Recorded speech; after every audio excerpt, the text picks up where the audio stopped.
নমস্কার, আপনাদের সবাইকে স্বাগত। ভারত তার কৌশলগতভাবে অত্যন্ত গুরুত্বপূর্ণ শিলিগুড়ি করিডোর সুরক্ষায় সর্বোচ্চ সামরিক প্রস্তুতি নিয়েছে। এই করিডোরটি উত্তর পূর্ব ভারতের সঙ্গে মূল ভূখণ্ডের একমাত্র সংযোগস্থল, যা বাংলাদেশ, নেপাল, ভুটান ও চীনের সীমান্তের কাছাকাছি অবস্থিত।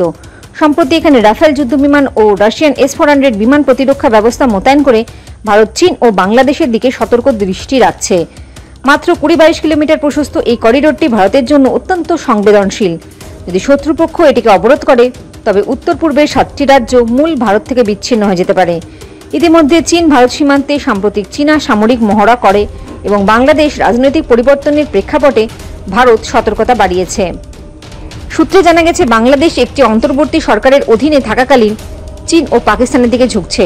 বাংলাদেশ 32টি চীনা পাকিস্তানের তৈরি F-17 থান্ডার যুদ্ধবিমান ক্রয়ের পরিকল্পনা করছে, যা AESA রাডার ও দূরপাল্লার ক্ষেপণাস্ত্রে সজ্জিত।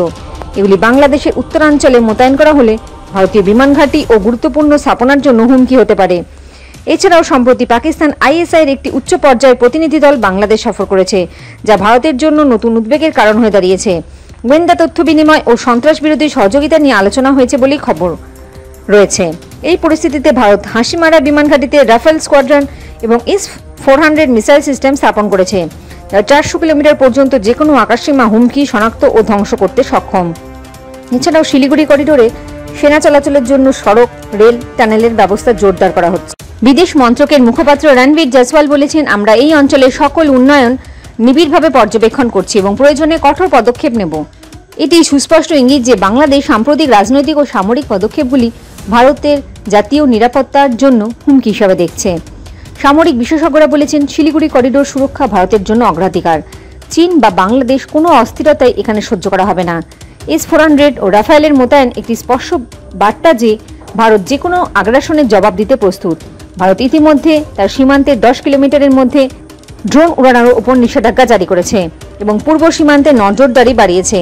সামরিক মহল মনে করছে, বাংলাদেশ যদি চীন পাকিস্তানের সঙ্গে খুব বেশি কৌশলগত সম্পর্ক গড়ে তোলে, তাহলে দক্ষিণ এশিয়ার শক্তি ভারসাম্য বদলে যেতে পারে। প্রক্সি যুদ্ধ, প্রযুক্তিগত আধিপত্য ও কৌশলগত জটিলতার এই যুগে ভারত শিলিগুড়ি করিডোরকে শুধু একটি ভৌগোলিক অঞ্চল নয়, একটি লাল রেখা হিসেবে চিহ্নিত করেছে। যে কোনো শক্তি সেখানে হস্তক্ষেপ করলে ভারতের পূর্ণ শক্তি দ্বারা মোকাবিলা করা হবে। জয় হিন্দ, জয় জওয়ান, জয় কিষান।